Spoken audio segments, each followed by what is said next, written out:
Ataiacha njia hiyo atakiwa mzee. Mle mtoto wako kama impasavyo awe. Ataiacha njia hiyo atakiwa mzee. Mwambie wazi wazi, hili na lile si sawa mwanangu. Ataiacha njia hiyo atakiwa mzee.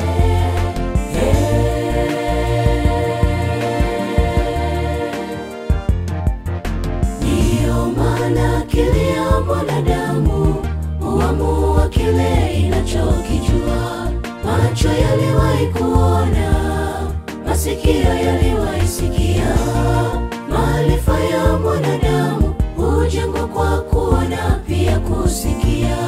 Hivyo kama mzazi, unachopaswa kutenda kwa mwana, unachoongea kiwe sawa, unachomwambia kiwe safi, unatavaa iwe njema, maana mwanao yote atazama.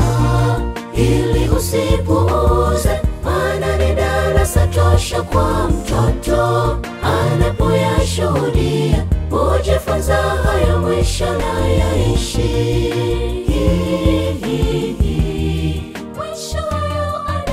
Mle mtoto wako kama impasavyo awe. Ataiacha njia hiyo atakiwa mzee. Mwambie wazi wazi, hili na lile si sawa mwanangu. Ataiacha njia hiyo atakiwa mzee. Mle mtoto wako kama impasavyo awe. Ataiacha njia hiyo atakiwa mzee. Mwambie wazi wazi, hili na lile si sawa mwanangu. Ataiacha njia hiyo atakiwa mzee.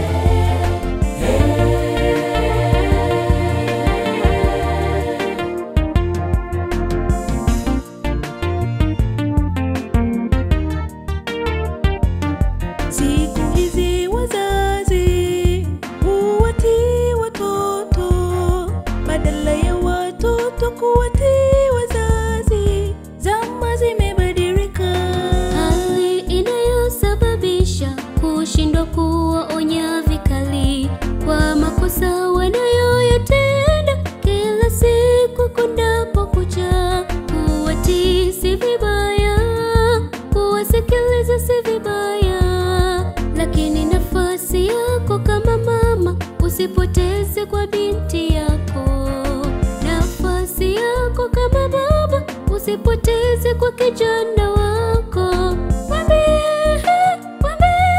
hili na lile si sawa mwanangu. Eli alivyoshindwa kuwaadibisha wanae waliharibika, mpaka wakawa vijana wasiofaa nyumbani mwa Bwana. Nyumbani mwa Bwana.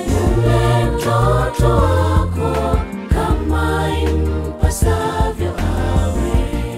Ataiacha njia hiyo atakiwa mzee.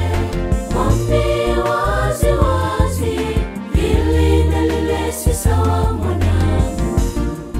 Ataiacha njia hiyo atakiwa mzee.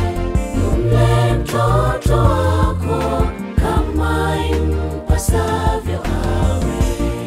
Ataiacha njia hiyo atakiwa mzee.